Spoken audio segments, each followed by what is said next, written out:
Lo que yo necesito es sentir su presencia, saber que está. No solo intelectualmente, necesito sentirlo. Esta canción está escrita, entre otras cosas, en el recuerdo de un texto que quien la compuso tenía en su mente.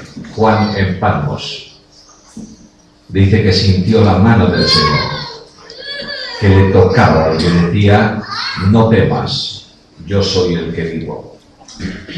A veces pienso que Dios hace cosas asombrosas, es un Dios de sorpresas.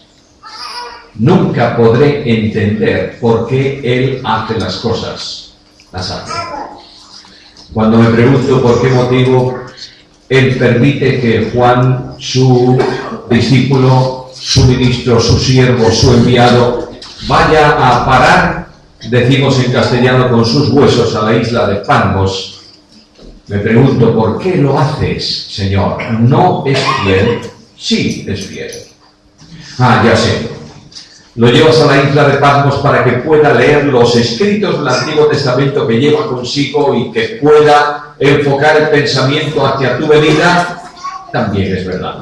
No hay duda en que el Señor se vale de las circunstancias en cualquier momento o las induce incluso para su provecho. Pero, ¿sabes? En momentos de zozobra personal, en momentos de inquietud personal, en momentos de conflicto, en momentos de preguntas sin respuesta, en momentos en que yo dije al Señor ¿por qué?, a mi mente vino el texto de Juan en Apocalipsis. Dios llevó a Juan a Patmos para que sintiera el contacto de su mano. Es la mano del Señor que le toca y le dice: yo estoy aquí. Yo quiero sentir su presencia en mis secretos.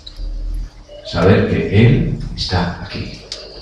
Y como Él está aquí, yo no puedo hacer otra cosa más que deciros lo que Él dice en su palabra. Uno de los grandes secretos de la predicación tiene que ver con la condición del predicador en relación a Dios. Los profetas decían: oí palabra del Señor. Y el profeta, cuando terminaba su discurso, solía decir: así dijo Jehová. Yo quiero que esta noche, con su ayuda, en su gracia, confiando en Él, yo pueda deciros al principio: en este momento Dios va a hablar. Quiero que sea Él. Y al final, cuando me retire, nadie piense en lo que yo dije. Todo el mundo pueda decir: Dios ha hablado. Dentro de los temas de una iglesia orientada hacia el siglo XXI hemos visto bastantes aspectos, comenzando por juventud, luego hemos hablado de comunión, hemos hablado de misión.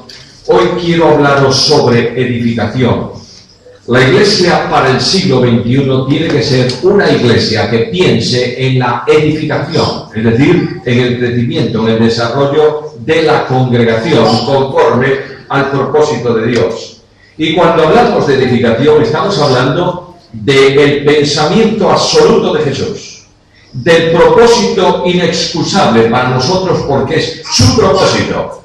Y Cristo, después de la confesión de Pedro, después de que Pedro diga al Señor: tú eres el Hijo de Dios, tú eres el enviado de Dios, tú eres el Cristo, el Hijo del Altísimo, Cristo le dice: bien, Pedro, has dicho una gran verdad, y sobre esta piedra yo edificaré mi iglesia.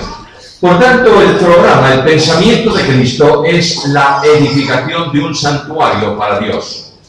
En el Antiguo Testamento, en los relatos históricos, hay dos momentos en que el pueblo de Israel levanta un santuario. Uno es, incluso por indicación divina, en el desierto, cuando levanta el tabernáculo, y a ese tabernáculo, a esa tienda de campaña, donde Dios va a manifestar su presencia, se llama el tabernáculo del testimonio. Y Dios manifestó la presencia suya y para que la gente considerase que aquel santuario era el lugar donde Él iba a manifestarse, lo hizo mediante una presencia gloriosa cuando se inaugura el tabernáculo. De manera que dice el texto bíblico que la gloria de Dios descendió cuando Moisés puso las cosas conforme al propósito, a la instrucción divina, la gloria de Dios llenó el tabernáculo y nadie podía entrar porque Dios había llenado con su gloria el tabernáculo. De otra manera, lo que Dios dijo es: yo tomo posesión de esta casa. Es verdad que el Altísimo no habita en casa hecha de manos, ¿verdad? Pero la gracia de Dios, la misericordia de Dios, la compasión de Dios condesciende con un pueblo a morar con ellos en el desierto, a acompañarles en las jornadas de la peregrinación, a proveer para ellos. Y el santuario de Dios es el santuario del Altísimo, por esa razón, porque Dios estaba presente allí. Transcurre el tiempo, Salomón levanta el templo. Y cuando Salomón levanta el templo y dedica el templo al Señor en oración, ocurre exactamente lo mismo. La gloria de Dios llenó el santuario. Y de nuevo se repiten las palabras. Y nadie podía entrar porque la gloria de Jehová había llenado el santuario. De otra manera, esta casa, que es mucho más importante que la casa que levantó Moisés en el desierto, la tienda de campaña, este santuario que es glorioso, no lo es por las piedras que lo forman, ni por el oro que recubre sus instalaciones interiores, ni por las columnas de bronce que están puestas delante de él, ni por el gran lavacro que es la admiración de cuanto lo contempla. La gloria de esta casa es la presencia del Señor. Y transcurre el tiempo y aquella casa desaparece. Y desaparece la casa por una razón especial, porque el pueblo de Dios no tiene en cuenta la presencia de Dios. Porque el pueblo de Dios abandona el compromiso con Dios. Porque el pueblo de Dios se aleja de la voluntad de Dios. Porque el pueblo de Dios no obedece la palabra de Dios. Y el profeta nos dice que él ve como la gloria de Dios sale del lugar santísimo, se coloca en el atrio y después va al monte. De manera que siendo la casa abandonada por Dios, ya no es el santuario de Dios, es vuestra casa que queda desierta, los babilonios pueden entrar y destruirlo sin problema ninguno, porque Dios no está para defender esa casa, ya no está allí. Y pasa el tiempo. Y Cristo dice: yo edificaré mi iglesia. Y esa iglesia se constituye. Y llega el día de Pentecostés. Y hay un grupo de personas juntas y de pronto el Dios de la gloria hace manifestación visible de que aquella es su casa, ese es su santuario. De que la iglesia de Jesucristo, el Señor, es el santuario del Altísimo en el tiempo presente. ¿Y cómo lo hace? Manifestando su gloria. De manera que desciende sobre ellos el Espíritu como en lenguas de fuego repartidas, satura el corazón de aquellos, comienzan unas expresiones de manifestación de gloria que aquellos hombres y mujeres producen, y el mundo entero de su entorno, oyendo el viento recio, el sonido como de un viento recio que corría, entendían que Dios había tomado posesión de ¿qué? De su santuario. Y que Dios iba a edificar este santuario. Que este santuario que es la iglesia no es una casa hecha por manos de hombres, es el resultado de la obra admirable de Dios, en provisión de gracia y en consecución del propósito divino. Tres cosas quiero mencionaros esta noche. Primero, el propósito de Dios: yo edificaré mi iglesia. En segundo lugar, el modo cómo la va a edificar. Y en tercer lugar, la responsabilidad mía dentro de este programa de edificación. Una vez establecido el propósito en las palabras de Cristo, voy a repetirlas de nuevo. Mateo capítulo 16, versículo 18: yo edificaré mi iglesia. Quiero recordarte, lo dije el otro día, ninguno de nosotros puede hacer la obra de Dios. Entendámoslo bien.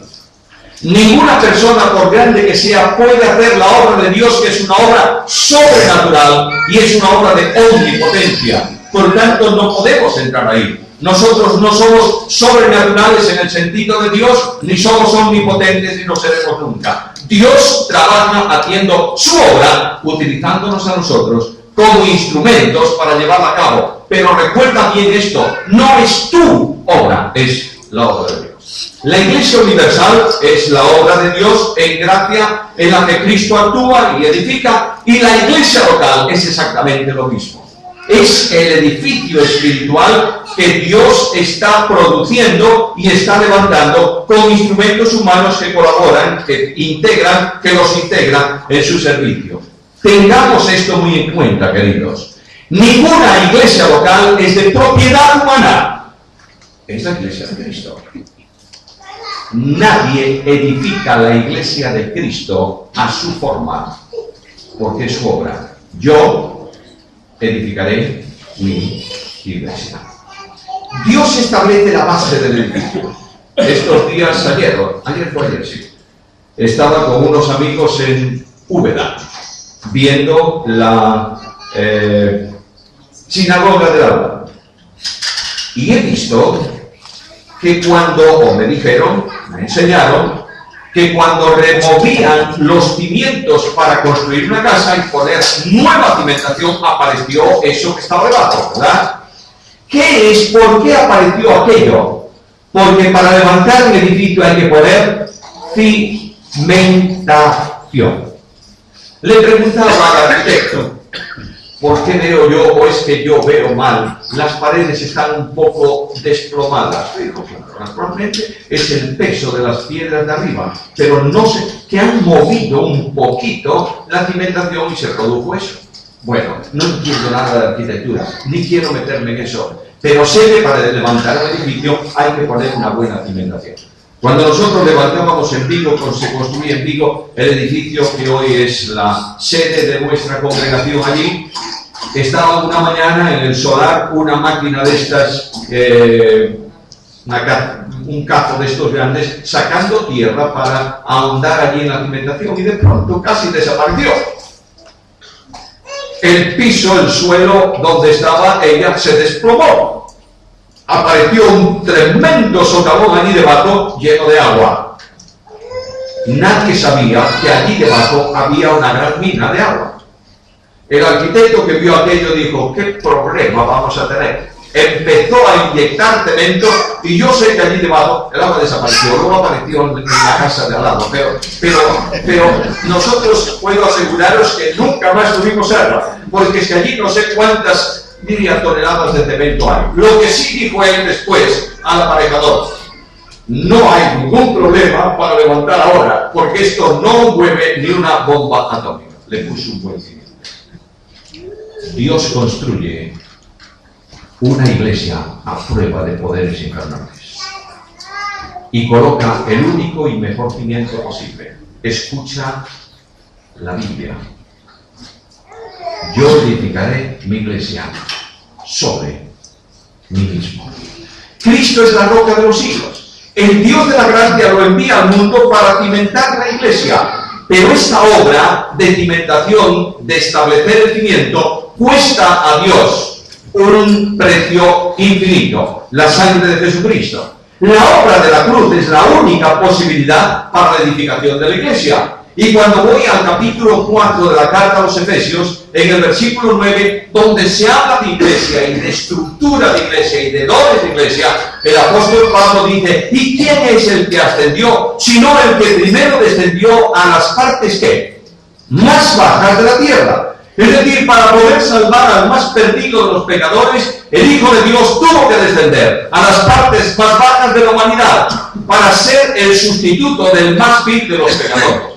No podemos olvidar que la obra de la cruz tiene una potencialidad infinita. Es decir, Dios entrega a su Hijo, lo coloca en precio por el pecado del mundo para que haga salvable a todo hombre. Todo aquel que quiera venga, dice el Señor. Y el que acude a Cristo por la fe, recibe perdón de pecados y vida eterna. Es Cristo el sustituto de todo aquel pecador que acude a Él por medio de la fe. Por tanto, desciende a las partes más bajas de la tierra, paga el precio más alto, su propia vida. El buen pastor en salvación dice, da su vida por las ovejas. Pero hay algo más. Después del precio de la cruz, viene el poder admirable de la resurrección. Y Cristo, el Cristo que muere, el Señor que da su vida, es el Señor que resucita. El apóstol Pablo nos enseña con toda claridad en la carta a los Romanos capítulo 4 que Él fue entregado por nuestras transgresiones y resucitado ¿para qué? Para nuestra justificación. Quiere decir que si Cristo no hubiese resucitado, no hay posibilidad de justificación, porque no tenemos mediador, ni tenemos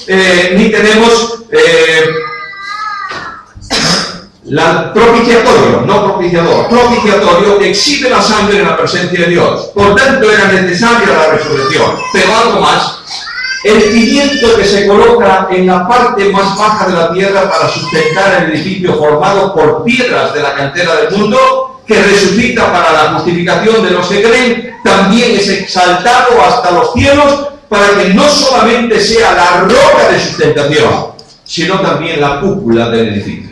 Cuando el apóstol Pedro habla de Cristo, le llama la roca angular o la piedra angular. Y esa palabra en el texto griego es una palabra muy interesante y muy compleja. En primer lugar, habla de la palabra acrodonaios, significa primeramente la base, la que sustenta, luego el ángulo que marca la verticalidad del edificio y finalmente la cúpula que corona el edificio. Cristo es cabeza, Cristo es base, Cristo es orientación, Cristo es corona de la iglesia. Dios manifestó su gracia en un precio altísimo para que la iglesia pueda ser edificada. En segundo lugar, el Dios que coloca el cimiento, dota a la iglesia de colaboradores. Todos vosotros sabéis muy bien que la vida del cristiano es una vida de identificación con Cristo. Yo sé que muchos ya están cansados de oír esto, pero es el gran descubrimiento en mi vida.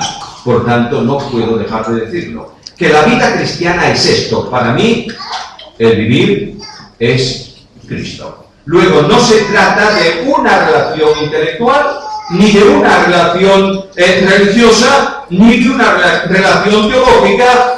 Se trata de una relación de vida. Cristo se hace vida en mi vida y yo vivo a Cristo. Y la vida mía, que es la vida eterna, es la vida de Cristo, el poder del Espíritu dentro de mí. Ahora, los creyentes que son piedras muertas antes de la salvación, piedras vivas luego, tenemos el privilegio, la bendición de ser colaboradores en la edificación de este cuerpo que es la iglesia. El apóstol Pablo, en la carta primera a los Corintios, en el capítulo 3, dice: mirad cómo sobre edificáis. Es decir, estamos involucrados, no solamente yo soy edificado, sino que yo soy instrumento de edificación para los demás. Es un misterio impresionante de la gracia, pero el Dios de la gracia es así. La edificación de la iglesia es, por tanto, un hecho. Es fantástico verlo desde la dimensión de la situación de las piedras sobre la piedra angular. El apóstol Pedro dice: allegándose a él, acercándose, dice la versión del 60, acercándose a él, piedra viva. Pero realmente el verbo no es acercarse, es allegarse. Es distinto el verbo allegarse del verbo acercarse. El verbo acercarse indica proximidad. El verbo allegarse indica posición, ocupando el mismo lugar. Pongo un ejemplo para que lo entendamos todos. Yo puedo tomar a uno de estos niños y aproximarlo a mí y darle un abrazo muy grande desde el suelo. No lo he allegado, me he acercado o lo he acercado. Ahora, yo puedo levantar ese niño del suelo y ponerlo en mis brazos. Y aunque efectivamente dos cuerpos no pueden ocupar el mismo lugar en el espacio, ese niño potencialmente, estando sobre mí, ocupa el lugar que yo ocupo. De manera que eso es allegarse. Cuando la Biblia habla de cómo el creyente recibe vida eterna, el apóstol Pedro dice: porque os habéis allegado, indudablemente no vosotros, es el Espíritu Santo de Dios que me ha tomado de mi situación de muerte espiritual y me ha colocado en contacto con la piedra viva. Y la piedra viva comunica la vida suya a cada una de las piedras del edificio. Por tanto, tenemos un edificio vivo que crece para ser un templo santo en el Señor. Uno de los grandes problemas cuando la congregación crece, ojalá todos tengamos ese problema. Cuando la congregación crece, lo que ocurre es que tú ves los domingos, es un problema muy grande para el servicio que acomoda a la gente. ¿Dónde los pongo? Porque resulta que por mucho que pobres, el local, el sitio no se tira. De manera que cuando ya el espacio es pequeño, tendrás que pensar en derribar eso y hacerlo mayor, o hacerlo mayor sin derribar eso. El templo de Dios es un santuario que crece porque tenemos la cúpula de un tamaño definitivo. La cabeza tiene toda la dimensión posible, pero el santuario aún no ha alcanzado esa dimensión. De manera que proseguimos en una edificación para que finalmente ese santuario sea equivalente, corresponda, esa palabra que buscaba, a la cúpula, a la cabeza, a la cima del edificio que es Jesucristo. Vamos creciendo para ser un templo santo del Señor. Ahora, en la edificación de la iglesia que está empeñado Cristo, que nos coloca como colaboradores, nos capacita a cada uno de nosotros para que podamos llevar la labor que Él quiere que realicemos. Y lo hace mediante la dotación de los dones. Quiero recordaros esto. Yo sé que esto es doctrina tan fundamental que todos vosotros la conocéis, pero será bueno que nos acordemos, que recordemos algunas cosas de esta doctrina fundamental. Todo creyente, por el hecho de ser creyente, es dotado de dones. En la carta primera a los Corintios, capítulo 12, versículo 11, dice que el Espíritu ha repartido dones como quiere. No te ocupes, no pierdas el tiempo pidiendo al Espíritu Santo de Dios que te dé el don no sé de qué, de pastor o de maestro. No lo pidas, porque es soberanía del Espíritu Santo darte lo que quiere. Él es el soberano y a cada creyente le da 1, 2 o más dones para edificación de la iglesia. Quiero decirte que en esta cuestión de los dones no existen absolutamente compartimentos estancos. Es decir, no hay hombres con dones y mujeres sin dones. O no hay mujeres con dones y hombres sin dones. No hay dones masculinos y dones femeninos. Habrá oficios, pero no dones. De manera que el Espíritu Santo de Dios concede dones a unos y a otros. ¿Con qué propósito? ¿Para qué los dan? Primera carta de Pedro, capítulo 4, versículo 10. Cada uno, con el don que ha recibido, ¿qué? Ministre a los demás. La palabra ministrar significa servir. Cuando nosotros hablamos de ministro, hablamos de un plenipotenciario que tiene un coche fabuloso y un sueldo tremendo. Pero realmente la etimología de esa palabra ministro significa servidor. Bueno, yo quisiera ser un servidor así, pero no me toca, no tengo esa gracia personal. Ahora, en la iglesia de Cristo, los dones son dados para ponerlos al servicio ¿de quién? De los demás. No me da el Señor dones que me capacitan para el ministerio de edificación para que yo luzca delante de la congregación y la congregación diga: ¡qué barbaridad! ¡Mira qué don tiene esta persona! Cuando tú piensas eso, no has entendido la Biblia. Y si alguien cree que sabe más que los demás, dice la Escritura, no sabe nada como debe saberlo. Es decir, el don no te hace superior a otros, te hace instrumento útil en manos del Espíritu Santo. Yo puedo segar un campo con un cuchillo. Puedo. Bueno, va a ser muy difícil. Pero yo me pongo a segar ahí y después de no sé cuántos meses por fin terminé de segar el campo. ¿Lo he hecho bien? No. Pero puedo segarlo mucho más rápido con una hoz, ¿o no? Ya no hablemos de maquinaria. Con una hoz, claro. Pero no son las dos cosas de acero. Sí, pero el cuchillo está hecho, dispuesto para un servicio y la hoz está dispuesta para otro servicio. Pero ni el cuchillo ni la hoz pueden funcionar en el servicio sin las manos de alguien que lo mueva. De manera que el Espíritu Santo me da un don y me capacita para que el mismo Espíritu me use en la edificación del cuerpo de Cristo. Los dones, por tanto, no son para orgullo personal, sino que son para la edificación del cuerpo. Dios dice a su Hijo: sea lo que tú quieres. Tú has dicho edificar en mi iglesia. Muy bien, edifica la iglesia. El respaldo divino está a la disposición de la segunda persona divina. Estoy hablando estoy expresando términos teológicos en un lenguaje muy de andar por casa. Quiere decir que la segunda persona divina dice: yo edificaré, y la primera y la tercera dicen: de acuerdo, vamos a edificar. Porque no hay independencia entre personas divinas. Hay simplemente posiciones, acciones, operaciones que cada uno de ellos realiza. Pero no te olvides, por favor, que en el ministerio de salvación las tres personas divinas intervienen siempre, si no, no hay salvación. El Padre entrega al Hijo, el Hijo viene al mundo y muere en la cruz, el Espíritu Santo sustenta el sacrificio del Calvario, el Padre llama, el Hijo salva, el Espíritu regenera, en la santificación el Padre capacita, el Espíritu da poder, el Hijo es el modelo de vida en el creyente, siempre el Dios trino y uno está en el plan de salvación, por tanto en la edificación. Y lo primero que Dios da a la iglesia son dones fundamentales. ¿Qué significa? Son los dones que colocan la base primaria del edificio que va a surgir sobre la piedra fundamental. Y en la carta a los Efesios, capítulo 4, versículo 11, dice que hay ciertamente apóstoles y profetas. Quiere decir, por tanto, que los apóstoles y profetas son los dones operativos al comienzo de la iglesia para establecer la estructura sobre la que se va a edificar. Y el apóstol dice que somos edificados sobre los apóstoles y profetas. No quiere decir, por tanto, que sea sobre ellos como persona, sino sobre lo que ellos ponen en la iglesia como enviados de parte de Dios.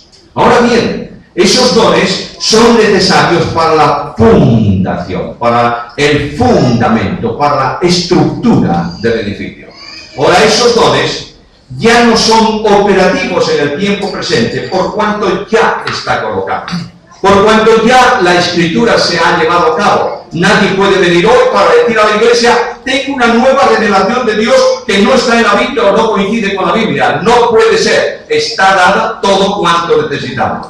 Esos dones fundantes colocan el fundamento para la estructura de la iglesia y Dios dice, ahora vendrán o vienen los dones consolidantes. Es decir, los que operan permanentemente para hacer operativo ese trabajo dentro de la iglesia. Y Pablo en ese mismo capítulo, del versículo 11, dice que también dio evangelistas, pastores y maestros. El evangelista no es simplemente el que predica el evangelio. En ese sentido, todos somos evangelistas. Nadie puede excusarse de ese ministerio. El evangelista es el que realiza la primera labor de la enseñanza del evangelio a los convertidos. Ahí tienes lo que dice Cristo, y por todo el mundo predicad el evangelio enseñándoles que guarden todas las cosas. Luego el evangelista en tiempos apostólicos era también un ministro, un misionero, un colaborador itinerante. Iba a una iglesia, ocupaba un tiempo enseñando a los recién convertidos, luego iba a otra y así sucesivamente. Para eso se necesita un don, no hay duda alguna. De ahí que cuando Pablo escribe la carta a Timoteo, yo no tengo duda, a la luz de la Biblia, que Timoteo no era un evangelista. ¿Cómo te atreves a decir tal cosa? Bueno, porque el evangelista tenía que tener, entre otras cosas, un carácter muy fuerte. Porque ahí tienes un griego que comienza a discutir sobre el evangelio y decir, no puede ser porque un Dios así, un Dios asado. Ahí tienes un judío que viene a decir, pero es que el Mesías no se dice en la Biblia que sea Dios en unidad con el Padre. Ahí viene un romano que dice, ¿cómo puedo yo aceptar que un esclavo sea mi libertador? ¿Comprendes? ¿Eso genera qué? Genera una confrontación con tranquilidad, por supuesto, que se necesita un carácter sólido, un carácter firme. En el cuerpo de colaboradores de Pablo hay un hombre que es un tanque Sherman, que es Tito. Y Pablo dice, ¿a quién voy a mandar yo a Creta para que ponga orden en el desorden de él? Y establezca ancianos por las ciudades. ¿A quién? A Tito. Tito, vas allá con el deja tus amigos. Ahora, ¿qué pasa con Timoteo? Si va Timoteo, le dice a los corintios, mirad que esté tranquilo. Por eso cuando escribe a Timoteo, le dice, haz la obra de evangelista, cumple tu ministerio. Hay dos cosas ahí. Él tiene unos dones que le capacitan para ministrar, pero tiene que hacer una operación para la que, aunque no tenga don, tiene que atender, que es la obra de evangelista. Ahora bien, cuando Dios da estos dones consolidantes, operan sobre el fundamento, enseñando la doctrina, enseñando la Biblia, y son primeramente los evangelistas y después los pastores y maestros. Sé que hay una discusión de muchos años que no tiene solución sobre si son pastores 1 y maestros 2 o si son pastores y maestros. No tiene nada que ver, no es doctrina fundamental. Podemos discrepar. Mi posición es que son dos personas diferentes. Los pastores son los que son capaces de, conociendo al rebaño uno por uno, darle a cada oveja el alimento que necesita. Mientras que el maestro es el que toma de la palabra y enseña a toda la iglesia y a toda la congregación. ¿Leíste últimamente el Salmo 23? Tu vara y tu callado me infundirán alientos, en la misión del pastor. El pastor no está puesto en la iglesia para buscar los defectos de la oveja y golpearla. Está puesto en la iglesia para cuidar que el lobo no venga a comer la oveja con la vara. Y está colocado en la iglesia no para poner fuera de la iglesia a las ovejas que no andan bien. Está para extender el callado de la gracia y tomarla por el cuello y ponerla en el camino. Este es el gran ministerio pastoral en la congregación. Y eso tiene que ver con la edificación de la iglesia. La iglesia necesita ser alentada, mucho más que reprendida.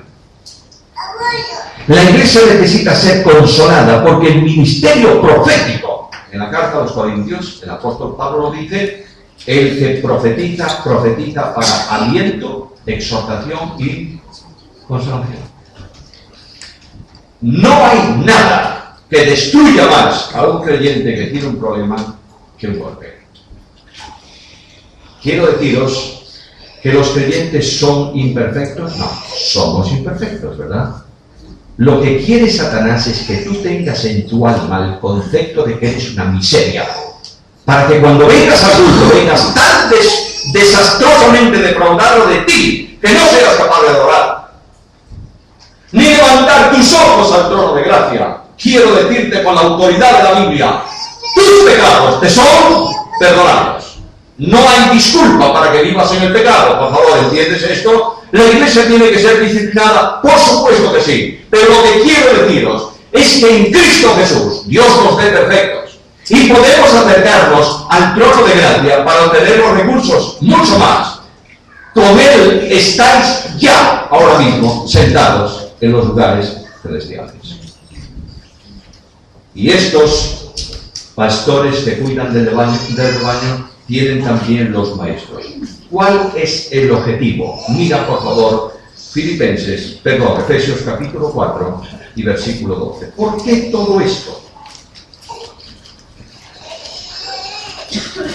A fin de perfeccionar a los santos para la obra del ministerio, es decir, para capacitarlos, para que sean instrumentos, para que sirvan, para la edificación del cuerpo de Cristo.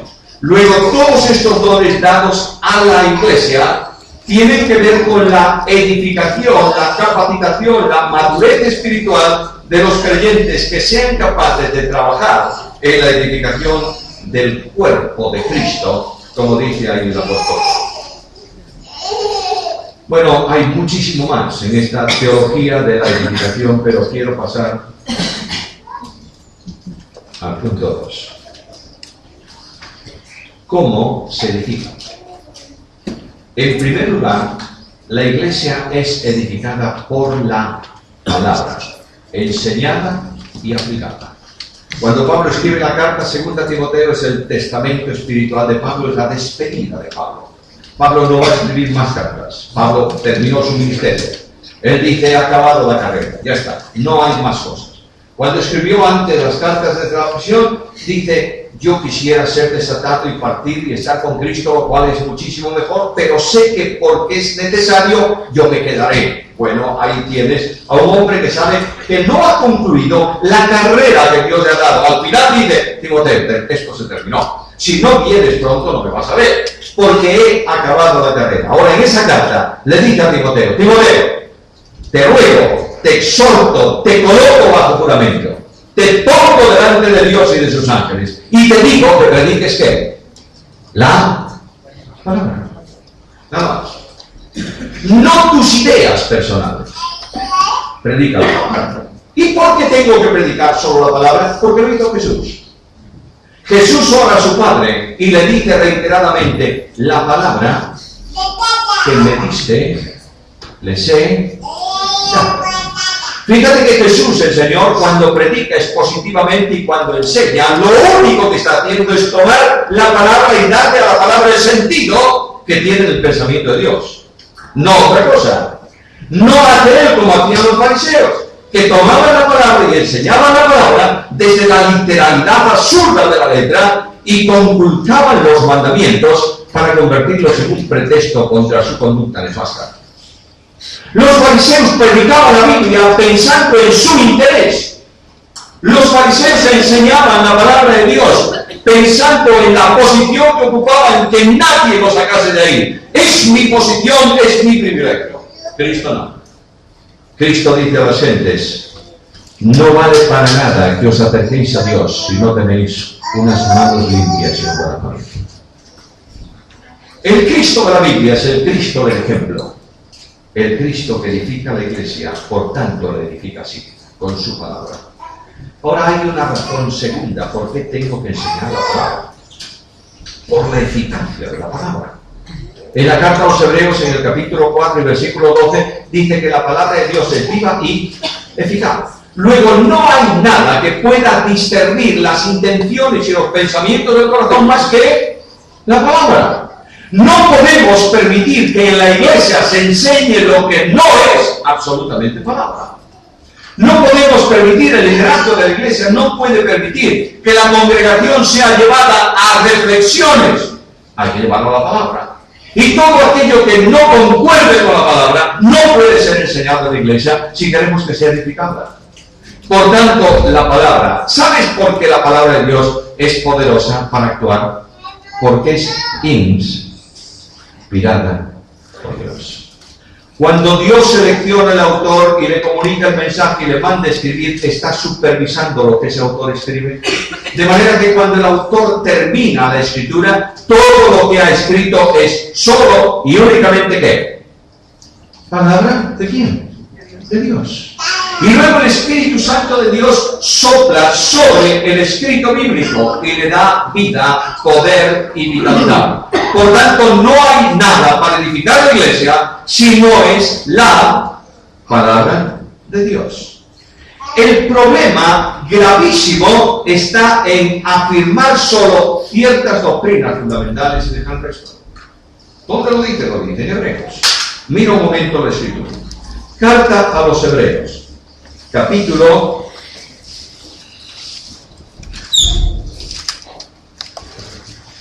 5, versículo 11. Voy a dejar que hable la Biblia.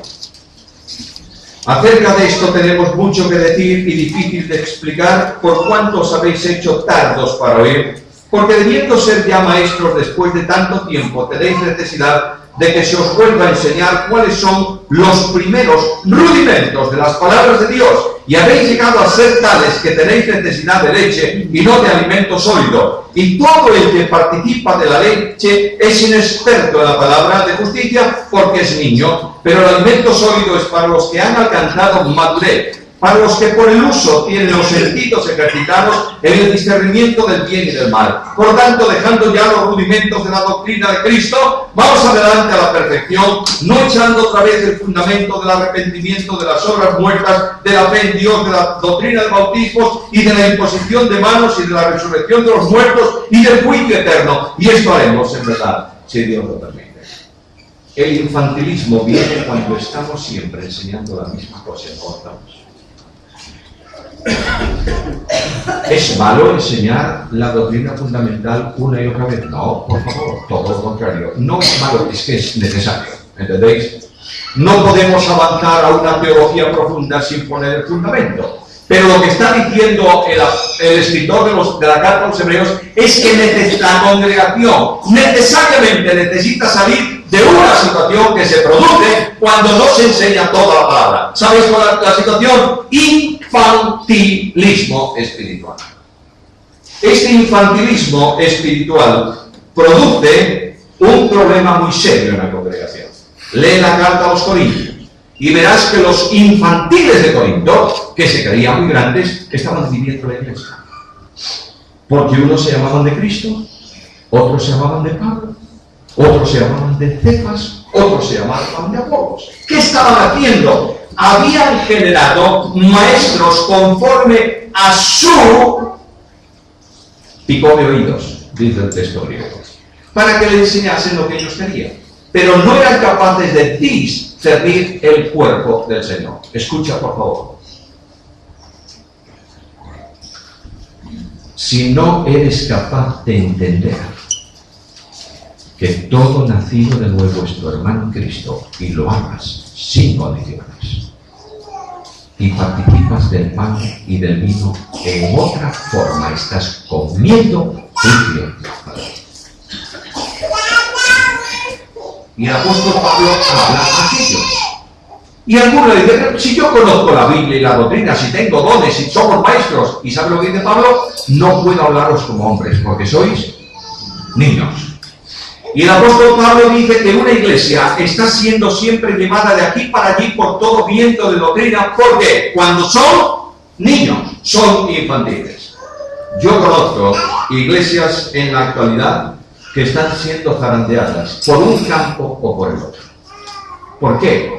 Porque no hay hombres, personas, mujeres, gente formada bien en la escritura. Varios problemas azotan, acusan, actúan en la edificación de la iglesia y por tanto la interpretación de la palabra. El primer gran problema de hoy, ¿sabéis cuál es? El liberalismo. ¿Tú sabes lo que es el liberalismo? Tómate. Eso no tiene importancia. Eso de que un chico y una chica vayan por ahí siendo ya novios y tengan sus relaciones, eso no tiene importancia. En nuestra sociedad, eso es liberalismo, es permisivismo. Yo tengo que cortar a la Biblia textos si quiero mantener esa interpretación, ¿me entiendes? Estos eran los saduceos de los tiempos de Cristo. Eran personas falsas, personas arrogantes, personas orgullosas, personas hipócritas que no enseñaban toda la Biblia, solo lo que ellos querían. Y no había para ellos ángeles, ni había espíritus, ni había resurrección de los muertos, podían vivir y hacer lo que los quisieran. Ahora, junto con estos está el problema del legalismo. El apóstol Pablo escribe una y otra vez en sus epístolas sobre este problema del legalismo y está diciendo en la carta a los Colosenses, para no ir a Gálatas, en la carta a los Colosenses dice, hay algunos de vosotros que están empeñados en un culto duro contra el cuerpo y su fe, su forma de vida se basa en cosas de no toques, no gustes, no hagas, que dice son simplemente mandamientos de hombres, pero no tienen ningún valor contra los apetitos de la carne. ¿Sabes por qué? Porque son carne. He visto en Hispanoamérica grandes problemas en iglesias por tradiciones de hombres. He visto en Hispanoamérica grandes problemas en congregaciones por si las mujeres podían vestir falda o pantalón o son reyes. He visto congregaciones muy grandes sacudidas por si himnos o coros. He visto congregaciones traumatizadas por si hay que hacer el partimiento del pan el domingo a la mañana en un solo culto o en otro momento. ¿Sabes lo que es eso? Infantilismo. He visto congregaciones ancladas en la historia, pero tú sabes que la historia no la puede repetir. De otra manera, he visto congregaciones ancladas en el pasado, de una manera tal que no se desanclan para vivir el tiempo presente. Hoy ponía un ejemplo en la comida sobre la enseñanza que tendría que yo hacer para, valga la redundancia, enseñar a un joven cómo hay que afeitarse. Escucha, viene un joven, un adolescente, y me dice, tengo que afeitarme, ¿cómo tengo que hacerlo? Yo le digo, mira, muy fácil. Búscate el cinto de cuero ancho, cuélgalo en una hebilla de la pared y tensa. Y ahora busca la navaja barbera y asiéntala. Y después moja la brocha en jabón y dátela en la cara y luego pásate la navaja y te has afeitado. Me dices, está loco. Está enseñándome a afeitar como enseñado a su abuelo, pero hoy ya hay maquinillas, no tenemos necesidad de brocha porque ya hay crema. Y tienes que enseñarme otra cosa, eso no me vale. Hay personas tan ancladas en el pasado, en el sistema, en las formas, en la historia, en la tradición, que son un obstáculo para la edificación de nosotros. Porque no se dan cuenta que el tiempo pasa y la Iglesia tiene que adoptar no una estructura bíblica que es inalterable, una presencia en la sociedad conforme al tiempo actual. Hace unos 2 años salía de una reunión de la mañana en donde anunciamos algunas modificaciones en la iglesia. Y allí en la puerta, llegó antes que yo a la puerta, me estaba esperando un hombre de la iglesia, un creyente, un hermano. Y el saludo de él fue, esto es un desastre. Y yo le dije, ¿cuál es el desastre? ¡Oh! Esta iglesia no se conoce. Y le dejé hablar. Yo suelo dejar hablar a las personas cuando me hablo. Y digo, al final, después de que él me dijo lo que quería decirme, le dije, ¿cuál es la iglesia correcta? Es que tú no te acuerdas de la iglesia de aquel tiempo. Le dije, ¿de cuál tiempo? Bueno, ¿de hace cuánto? ¿50? ¿O 60? Pues sí, muy bien. Por esa regla de 3, es mucho mejor la iglesia de hace 100. Y por esa regla de 3, es mucho mejor la iglesia del siglo I, ¿verdad? Pues te voy a describir una iglesia. Una iglesia que se reúne, una iglesia carismática en donde todos quieren hablar lenguas. Una iglesia en donde los profetas tienen tanta arrogancia que quieren enseñar en público y como no se calla el que está predicando se levanta el segundo y el tercero. Una iglesia en donde las mujeres en medio del culto que han entrado un poco bebidas como el resto de los hombres a la congregación, lo dice Pablo, no lo digo yo, preguntan en público y alteran el orden del culto. Una iglesia en donde un hombre está conviviendo con la madrastra, con la mujer de su padre. ¿Te gusta esa iglesia? No. Bueno, pues esa es una iglesia de los tiempos de los apóstoles. Lo que no te das cuenta, le dije, es que la iglesia del pasado nunca será mejor que la del presente y que la del futuro. Porque la iglesia va hacia una nota definitiva. Será presentada a Dios sin mancha, ni arruga, ni cosa semejante. Oh, queridos míos, miremos atrás, por favor, miremoslo para bendecir al Señor en los triunfos que Él ha conseguido. Pero miremos al presente y al futuro para la edificación del cuerpo de Cristo. Tengo que interpretar la Biblia, ¿sí o no? Claro, como cualquier libro. Pero tengo que darme cuenta que la Biblia se interpreta a sí misma. Y tengo que darme cuenta que la Biblia no dice blanco en Génesis y negro en Apocalipsis. Dice lo mismo en toda la Biblia. Por tanto, cuando llegue a algún texto en donde aparentemente haya alguna dificultad, tengo que reconciliarlo con el resto de la Escritura. Si yo tomo un texto de Mateo 24, el que no persevera hasta el fin no será salvo, y lo vinculo a la doctrina de la salvación, estoy predicando que la salvación puede perderse, ¿sí o no? Claro, pero tengo que tomar ese texto que es contrario, digamos así, en expresión a Juan 3:16, o a Efesios capítulo 2, 8 y 9, y ver dónde está colocado y por qué está colocado, y darle el sentido que tiene. ¿Me comprendéis? De manera que lo que la iglesia tiene es que ser enseñada por ¿quiénes? ¿Por quiénes? Por maestros. La idea de que cualquier hermano de buen testimonio puede enseñar no es bíblico, porque si no los dones de maestros sobran. Dios capacita a cada uno con el don necesario para el ministerio al cual Él lo dio. La iglesia tiene que ser edificada en el Espíritu Santo. ¿Qué dice Jesús? Yo edificaré mi iglesia. ¿Lo dice o no? ¿Sí? Muy bien. No os dejaré solos, os enviaré el Espíritu Santo. Él tomará de lo mío y os lo hará saber.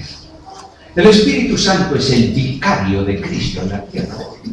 Por tanto, la responsabilidad del Espíritu Santo es edificar el cuerpo conforme a lo que Cristo determina y hacer la unidad de la iglesia.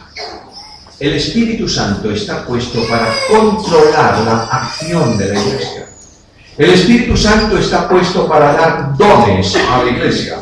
El Espíritu Santo está puesto para comunicar el poder de Jesús. Déjame hacer un brevísimo paréntesis aquí. Hay una idea muy extraña, y es que Cristo salva y el Espíritu Santo es el que da poder a la iglesia. Perdóname que te diga que eso no está en la Biblia.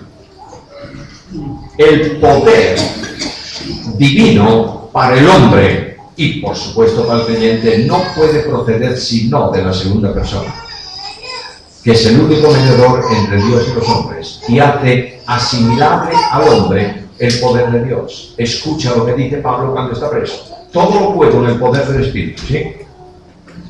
¿Lo dice? ¿Qué dice? Todo lo puedo en Cristo que me fortalece. Cuando se habla de, cuando Cristo dice, yo les dejo, le doy mi palabra para que ellos tengan gozo y su gozo sea cumplido. ¿Cuál es el gozo que produce el Espíritu Santo? El gozo de Cristo en el creyente. ¿Cuál es el amor que produce el Espíritu Santo? El amor de Cristo en el creyente. Por tanto, mientras no estemos en vinculación directa con Cristo y vivamos a Cristo, no vamos a tener nada en la iglesia de Cristo. Pero no hay duda que hay creyentes excelentemente cristocéntricos y absolutamente antineumáticos. El Espíritu Santo de Dios no es el Dios para ser definido, es el Dios para ser vivido. El Espíritu Santo de Dios es el Dios que manifiesta con su presencia en la congregación el impacto de Dios.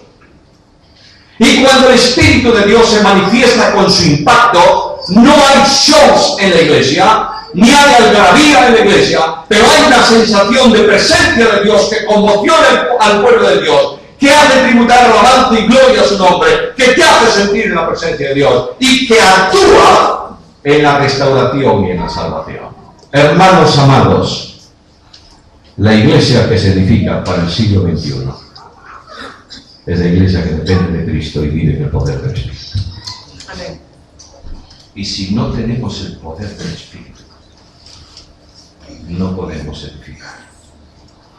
Porque el propósito de Dios es que seamos llenos del Espíritu.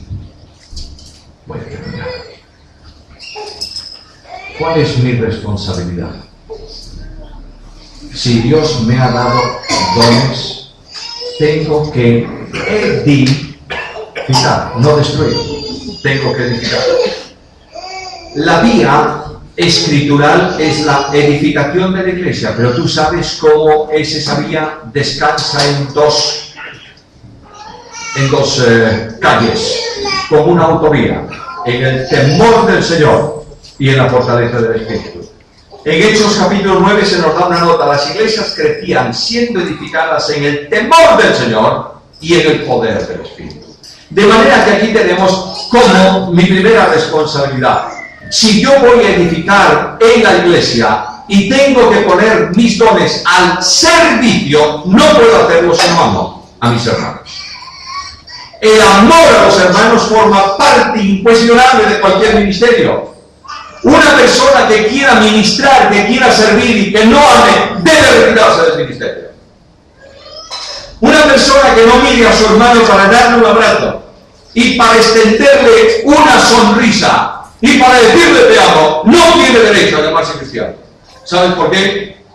Porque este era el comportamiento y la ética de Jesús. Y ahora Dios me dice, selecciona. Todo me es lícito, pero no todo conviene. Segunda demanda, abandona el infantilismo espiritual. Comienza a ser un hombre y una mujer en Cristo. Tercero, busca solo lo que edifica, lo que es bueno para tu hermano.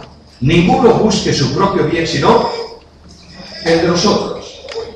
Y a propósito del culto, no hay culto en la iglesia que no sea de edificación. Lo que es muy fácil derribar una pared, ¿sabes? Es muy difícil construirla. Cuando estábamos edificando ese edificio en Vigo, ya puse antes el ejemplo del edificio, es que pasé muchas horas allí. Y él debiera ser ya maestro de obras. Una mañana entro tempranito al sitio donde están trabajando la construcción y veo allí adelante una pared levantada. Qué cosa más rara, ¿para qué será esa pared? Y digo al aparejador, oye, ¿y esa pared? Y el hombre dice, ¿pero quién levantó esta pared? Y se puso como una furia con no sé cuántos por allí, y al fin viene uno que dice, ¿está aquí en el plano? ¿En el plano? A ver. Y le enseño un plano en donde el arquitecto había dibujado lo que iba a ser después la pared pequeñita donde está el púlpito. Y este dijo, pared hasta el techo. Claro, menudo lío. ¿Sabe lo que dijo el aparejador? Llamó a uno y le dijo, venga, tú allí y tú allí. Trajeron un par de martillos y empezaron a darle abajo a la pared. A los 5 minutos, aquella pared que habían tardado seguramente una tarde o más en levantarla, estaba en el suelo. Cuando tú ves un problema en la vida de tu hermano y tomas un martillo para golpearlo, has destruido una pared del templo.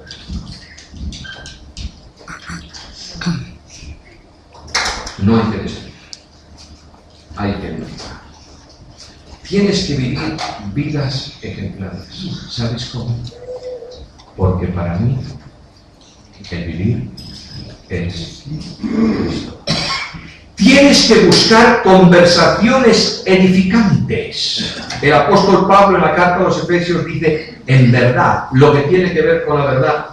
No puedes dar lugar al enojo en tu vida. Tienes que hablar para edificación de los que te oyen, siempre conversaciones saturadas, sazonadas de sal. Una de las grandes tristezas que me embargan en los últimos tiempos, en mi querida España, son conversaciones destructivas sobre personas que están sirviendo al Señor. He oído chismes, mentiras, calumnias, difamaciones, pero no he visto a ninguno de los difamadores llamar por teléfono al difamado y preguntarle si esto es así. Estamos destruyendo el cuerpo. Estamos destruyendo la obra de Dios. Y escucha, por favor, te lo digo con todo cariño, pero con toda solemnidad. Si alguno destruye el templo de Dios, Dios le destruirá a él. Es serio, es solemne, es importante. Dios me está preguntando a mí esta noche, a mí, a Samuel Pérez Villo, ¿qué estás haciendo tú en la edificación? ¿Y cuál es tu comportamiento? Y el Señor me dice, cuando tú estás tratando de edificar en un nivel, en una forma, en una orientación que no es del Espíritu, estás contristando al Espíritu. Y el Espíritu contristado no funciona. Y la obra de Dios languidece. Y conozco congregaciones hoy en día que están cerrando sus puertas porque quieren mantener su forma de edificación y no sintonizan con la edificación de Dios. ¡Qué tremendo! ¡Qué tremendísimo! ¡Qué ignorancia, qué ceguera espiritual! Dios llama a su pueblo a un alto en el camino sobre la edificación. No destruyas lo que el Señor construye. Mis amigos me llevaron en Úbeda a ver lo que no había visto nunca. Honestamente, nunca lo había visto. Un alfarero. Entramos en el taller del alfarero cuando el alfarero estaba fabricando, haciendo unas jarras. Y le dijo al ayudante, tráeme más barro. ¿Recordáis esto? Y el ayudante le trajo barro. Y yo miraba. Y el alfarero tomó el taco de barro y lo tiró allí al plato, al torno. Y el torno comenzó a girar y él mojó las manos en agua y comenzó a trabajar el barro y a darle forma. Y cuando ya estaba trabajando, yo le dije, ¿puedo hacer una pregunta? Sí. ¿Se le rompe a usted alguna vez el cacharro que está haciendo? Por supuesto, muchas veces. Me dijo, si tiene alguna impureza, se rompe. Y yo le dije, ¿y qué hace usted? ¿Lo tira? Dice, no. Lo vuelvo a trabajar hasta darle forma. Y me dijo, ¿y sabes? Si me olvido y se endurece, no fue al horno, pero se endurece, todavía tiene arreglo. Lo meto en agua y vuelvo a usarlo. Oh, mis hermanos queridos. ¿Cuántos trabajos de Dios estamos tirando a los ángeles? Dios no quita a nadie, lo hace de nuevo. Este es el desafío. No quiero añadir nada más. Yo pido al Espíritu Santo de Dios esta noche, en este lugar, nos toque a todos.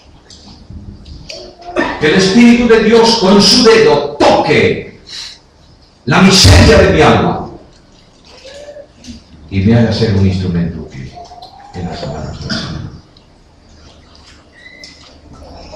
Y antes de destruir su obra, lo digo con toda reverencia, pero con toda sinceridad, pido al Señor que me lleve a su presencia.